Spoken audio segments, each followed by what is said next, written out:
মুক্তিযোদ্ধা কোটা নিয়ে যে বৈষম্য বিরোধী আন্দোলনের সূত্রপাত, সেই আন্দোলনেরই আহত ও নিহতদের পরিবারের সদস্যদের পুনর্বাসনের জন্য নেয়া সুযোগ সুবিধার উদ্যোগ নতুন করে কোটার চালু করবে কিনা, এমনই বিতর্ক শোনা যাচ্ছে বেশ কিছুদিন ধরে। জুলাই আন্দোলনে নিহতদের পরিবারের সদস্য এবং আহতদের জন্য এককালীন অর্থ, মাসিক সম্মানী চিকিৎসা ভাতা, বাসস্থানের ব্যবস্থা ও কর্মসংস্থানের ব্যবস্থা করতে এখনো পর্যন্ত ৬৩৫ কোটিরও বেশি অর্থ বরাদ্দ দিয়েছে সরকার।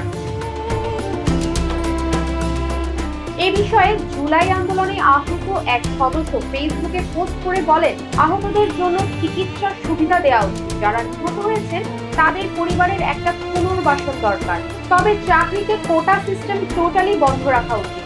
যে কোটার জন্য এত যুদ্ধ করলাম সেটা যেন আবার চালু না হয়ে যায়। মুক্তিযুদ্ধ বিষয়ক উপদেষ্টা ফারুকী আজম বলেছেন, আন্দোলনে নিহতদের পরিবারের জন্য সঞ্চয়পত্রের মাধ্যমে ৩০ লাখ টাকা এককালীন ভাতা এবং ২০,০০০ টাকা করে মাসিক ভাতা দেওয়ার সিদ্ধান্ত নিয়েছে সরকার। আর শ্রেণীভুক্ত আহতরা যথাক্রমে এককালীন ৫ লাখ, ৩ লাখ এবং ১ লাখ টাকা আর মাসিক ২০,০০০, ১৫,০০০ এবং ১০,০০০ টাকা করে ভাতা পাবে। এছাড়াও আন্দোলনে নিহতদের পরিবারের সদস্য এবং গুরুতর আহতদের জন্য ফ্ল্যাট নির্মাণের উদ্যোগ নেওয়ার খবরও এসেছে গণমাধ্যমে। সরকারের নেওয়া এসব উদ্যোগ নিয়ে দেখা গেছে নানা ধরনের বিতর্ক। এই ধরনের পদক্ষেপ কি ভবিষ্যতে নতুন কোনো কোটা বা বৈষম্যের রূপ নিতে পারে? একদিকে জুলাই আন্দোলনে অংশ নেওয়া কিংবা নেতৃত্ব পর্যায়ে থাকা অনেকেই যেমন ঢালাওভাবে সুযোগ সুবিধা দেওয়ার যৌক্তিকতা নিয়ে প্রশ্ন তুলেছেন, তেমনি আবার পুনর্বাসনের জন্য পদক্ষেপ নেওয়া জরুরি বলেও মনে করছেন কেউ কেউ।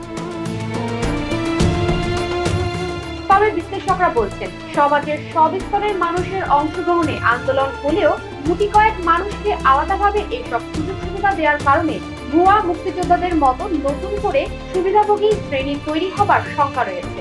একই সাথে হতে পারে জুলাইয়ের রাজনীতিকরণ। Desk report, global voice 24।